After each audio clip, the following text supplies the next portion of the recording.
बहीण योजनेसंदर्भातली एक अपडेट। लाडकी बहीण योजनेच्या रकमेमध्ये आता वाढ होणार का, याकडे सगळ्यांचं लक्ष लागलेलं आहे। लाडकी बहीण योजनेची रक्कम महागाईनुसार वाढवा, पंतप्रधान आर्थिक सल्लागार समितीनं ही शिफारस केली आहे। त्या योजनेचं मूल्यमापन करून बदल करण्याच्या सूचना देण्यात आल्यात। वाढती महागाई आणि बदलत्या कौटुंबिक गरजांनुसार थेट बँक खात्यामध्ये जमा होणारी सध्याची लाडक्या बहिणींसाठी आनंदाची बातमी आहे। पुढील 2 आठवड्यामध्ये हप्ता मिळण्याचा अंदाज आहे। ई-केवायसी प्रक्रियेमुळे हे हप्ते रखडले होते। ई-केवायसी केली नाही त्या महिला अपात्र होणार आहेत। लाडकीचा मार्च एप्रिलचा हप्ता थकीत आहे। ई-केवायसी करण्यासाठी 30 एप्रिलची अंतिम मुदत ठेवण्यात आली होती, त्यामुळे ज्यांनी ई-केवायसी केली नाही त्या महिला अपात्र होणार आहेत।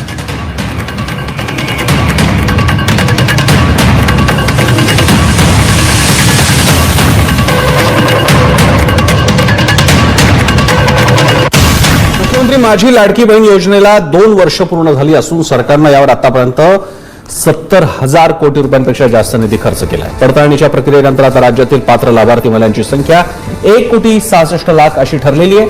निकषांचं उल्लंघन केल्यामुळे टप्प्याटप्प्यानं तब्बल 81 लाख महिला अपात्र ठरल्या। आर्थिकदृष्ट्या दुर्बल महिलांना दरमहा 1,500 रुपये देणाऱ्या या योजनेचा विधानसभा निवडणुकीत महायुती सरकारला सत्तेवर पुन्हा विराजमान होण्यासाठी फायदा पेक्षा मोठी आहे। आणि म्हणून मी आपल्याला सांगतो, त्यावेळेस मुख्यमंत्री असताना मुख्यमंत्री लाडकी बहीण योजना आपण सुरू केली। आम्ही देखील गरिबी पाहिली आहे, आमच्या आईची पत्नीची काटकसर पाहिली आहे आणि त्यावेळेची परिस्थिती देखील पाहिली आणि म्हणून मुख्यमंत्री झाल्यानंतर मुख्यमंत्री माझी लाडकी बहीण योजना आपण सुरू केली, त्याचा उदय आणि जन्म त्यावेळेस झाला। आणि आपल्याला सांगू इच्छितो, कोणी माईका लावला तरी लाडकी बहीण योजना कधीही बंद होणार नाही। काही केवायसी वगैरे होईल त्याच्यामध्ये, पण पात्र लाडकी बहीण कधी वंचित राहणार नाही, हा शब्द आहे आमचा। लाडकी बहीण योजनेत तब्बल 80 लाख महिला अपात्र ठरल्यात। ई केवायसीची मुदत वाढवण्यास सरकारनं आता नकार दिलाय।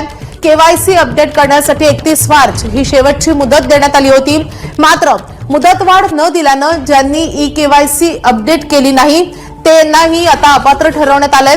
योजनेच्या सुरुवातीला ही संख्या सुमारे 2,46,00,000 इतकी होती, जी आता घटून 1,66,00,000 आलेली आहे। ई केवायसी न केल्यामुळे अनेक पुरुषांनी या योजनेचा लाभ घेतल्याचंही समोर आलं होतं आणि त्यानंतर तब्बल 80 लाख महिला आता या योजनेतून अपात्र ठरल्याचं समोर आलंय।